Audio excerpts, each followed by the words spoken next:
Here we have the C45 by Franklin. Now, 2 days ago, I had my very first full session with this paddle. I've had this paddle for about a month. I bought it used. I had about 6 hours used on it. I lent it over to somebody else who put an additional 4 more hours on it. So this paddle had about 10 hours of usage before I finally had a chance to play a game with it. Now, I'm going to say that there were instances where I did warm up with the paddle for like 10, 15 minutes and so on, and I kind of went home, changed the LED setup, warmed up with it again before going back to my main paddle. So I had a chance to hit with it over the past month, but it wasn't only until 2 days ago, or the clip that you're watching right now of me warming up my drives with it, that it was my first time playing with this paddle. You're going to watch some of the points from that session. This is not going to be one of my regular review videos of a paddle where I show you guys like 30 minutes worth of footage, where I show you the good points and the bad points. That's going to come in the future once I really fine-tune how I want my LED setup to be for this paddle, and once I get used to the paddle. For now, I'm just going to show you a few points out of that session, and afterwards, I'm going to give you guys my thoughts. So for starters, I had this paddle weighted up to about 9.2 static weight going into it. I essentially had tungsten tape from down here all the way up to here. Same thing on this side. This is 1 gram per inch. I had tungsten tape up here, about 3 grams, and I had about 2 grams of tungsten added on top of the corners here, plus the slice cap. That came out to about 9.2 ounces. So the number one thing that stuck out was just how light this paddle was, because even at a 9.2 static weight, it felt very, very quick in the hands. And normally, that is what I have my elongated paddles at. Typically speaking, my kind of like regular shaped elongated paddles have a static weight of about 9.2 to 9.4. That's why I normally set it up. I get it, every paddle has a different swing weight, so I should technically be measuring that.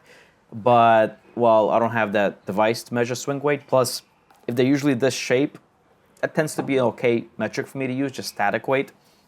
But putting 9.2 on this paddle here, very, very different, because it moves very quick in the hands. And that's probably the benefit of it, because there were moments when I'm at the non-volley zone, which is where the paddle really shines, and I'm either doing flicks or rolls that I normally would not be able to execute as cleanly or as easily with, let's say, this elongated paddle, which is my main paddle, the Burg. I just had a massive review video about this paddle, by the way.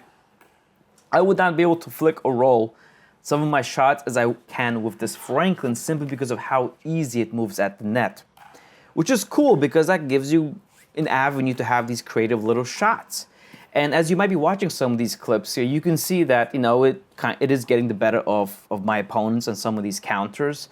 And that is because it's quick. And it has like this ridiculous, like, almost like a dead pop, I would have to say. And what I mean by dead pop is if you just get your paddle out there and it hits off the paddle, it really pops off hardcore.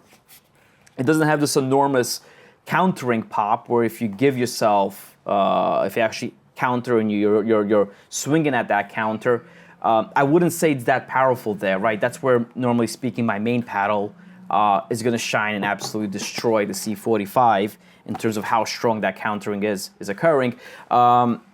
It's not as powerful with this one, in my opinion. Now, it might require a change of technique, right? So if you're normally working with a paddle that's kind of heavier in the head and has a higher swing weight and you're countering, you could normally expect, if you put in X amount of effort, then the output would be this and that. And because maybe the head is just simply lighter on this one, I might just simply need to get used to accelerating more into that counter.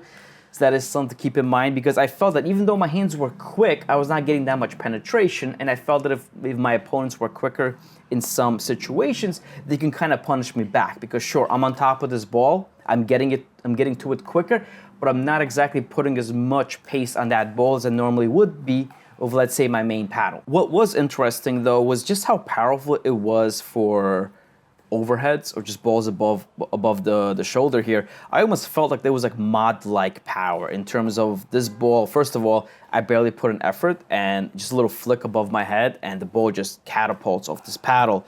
That's really impressive. That's more powerful than my main paddle, by the way. I can't generate that much power with a little flick of the wrist above my head. But of this one, you can.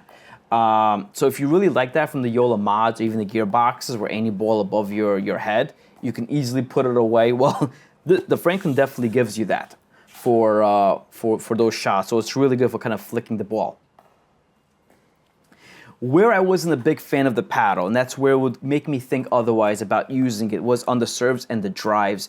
It might be less about how the output of the shots and more about the feeling. I just didn't feel that comfortable driving or serving the ball.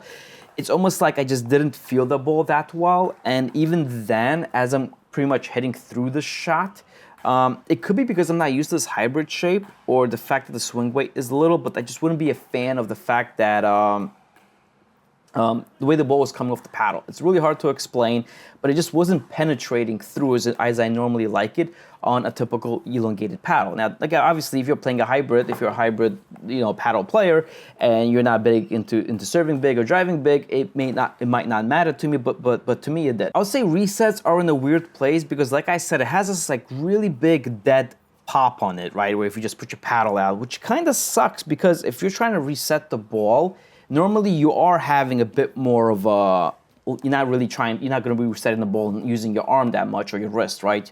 You want to have everything kind of relaxed and let the ball just kind of bounce off the paddle if you're resetting it, right? Off the bounce, it's really tricky because I found myself kind of popping that ball up at times because it just has that extra pop on it. Now, maybe that is something that you simply get used to because of this paddle. Because for some reason or another, that stat alone right there is just maxed out as much as it can be. But that's where I kind of struggled, and I also kind of struggled with dropping the ball for almost the same reason, where if I'm just trying to decelerate my arm into a drop, it just pops up more than I normally expect it to. Now, dinking was different. Dinking actually felt good of it because, well, I'm not trying to give a dead dink or anything along those lines, right? As long as I kind of curve through the ball. I mean, I have some clips here of backhand dinking, even a two-handed backhand dink, which actually felt really good of this paddle, just getting around that ball. That felt good. So I wouldn't say there's any issues with dinking the ball, but resetting it, dropping, that can definitely be better. The feeling for serves, for drives could be better, and I simply do not feel like I'm getting that much on the ball. Now, I'm going to say this much. Again, this is my main paddle, the Burg. Which I still believe is the better paddle out of the two. This is a brand new one that just came in last night, and I played with this one this morning. It had maybe had nothing on, no usage at all, and I was getting stronger serves and drives with this paddle that's not broken in at all. It's a Gen 3, it's not broken in at all. My slice cap even fell off it, so it's not even properly weighted. This has like a static weight of like 8.7. So the Franklin at 9.2, 9.3 was heavier the other day. I was getting stronger serves and drives with this one, and it felt better. So, and this is a brand new paddle. It's only gonna feel better and hit harder as it breaks in like 8-10 hours. So the Franklin kind of drops the ball there, for me at least, in terms of how it feels on the serves and drives and how it performs on the serves and drives. Now, it could be because it's underweighted for me. Like I said, it moves quick, but I personally never had an issue of hand speed, and I feel like, hey, if I have some space to give away hand speed and instead put on more mass in that paddle, which can possibly help absorb some of that momentum when I'm trying to reset the ball, for example, let me get that weight on, right? That's my line of thinking, that maybe if I find that sweet spot, it's going to be good. Now, what I did do before this morning's session, I weighted this up to 9.8 ounces. I have a video here I'm going to show you guys of how it looked like. I essentially threw on a Hessicore. I actually threw on lead. It was 9.8 ounces. I went out, started warming up with it. Unfortunately, that was too much, right? So I at least see that, hey, that setup is a little bit too aggressive. Since then, granted, I haven't played yet. I've cut off a bit more of the lead. I've reduced the amount of weight up top. I still have the Hessicore on, which I'll probably take off. I might probably look at getting this paddle down to like a static, let's say 9.5, and see how it's going to be. I feel like if I could find that sweet spot with that paddle, then it's really going to be nice for me personally speaking, because I'm willing to give up that hand speed. I don't necessarily need that hand speed because I feel perfectly fine with just playing with a heavy, elongated paddle. If I could just simply have more mass for those counters and have more penetration on my serves and drives, I would love that, right? And by me trying to get that weight on the top of the Franklin, I'm trying to get that balance point away from my hand because that's how I normally like to have my balance point, right? So on these elongated paddles, the balance point's high, obviously, and you feel that weight further away from your hands. I prefer feeling that weight further away from my hand because maybe that's going to enhance how it feels on a serve and drive as my paddle is going past me. And that's going to be my suggestion to everybody. I know a lot of people that are picking up the C45, they're looking up guides on how to weight up their paddle. The truth be said, throw weights on it, play a session of it, come home, adjust the weights, and keep on doing that. The weight, this paddle obviously needs weight, right? Everybody has said that. I'm not going to repeat that again. And because of that, everybody's going to have a wider variance of how much weight they should be taking on or putting off in between their sessions until they figure out what works for them, right? I realized that, hey, the static 9.2 weight, the way I had it set up, way too light, 9.8 ounces though, it's too heavy. Let me find a spot in the middle. Everybody's going to be different because everybody has a different shot selections. Maybe you're not someone that drives that much. Maybe you don't care about having weight up top as much, right? You come maybe from a different line of paddles. Maybe you're used to wide body paddles, for example, right? So maybe you prefer stacking your weight more on the corners here, you know, and so on. Everybody's going to be different. Copying someone else's setup on a paddle that actually requires maybe increasing its weight by 20% from added weight, it's a very personable decision. So that's probably going to be my biggest suggestion. I mean, you guys saw how I set it up. I showed you guys a video. Don't go home and copy it. Set it up for yourself and just play with it.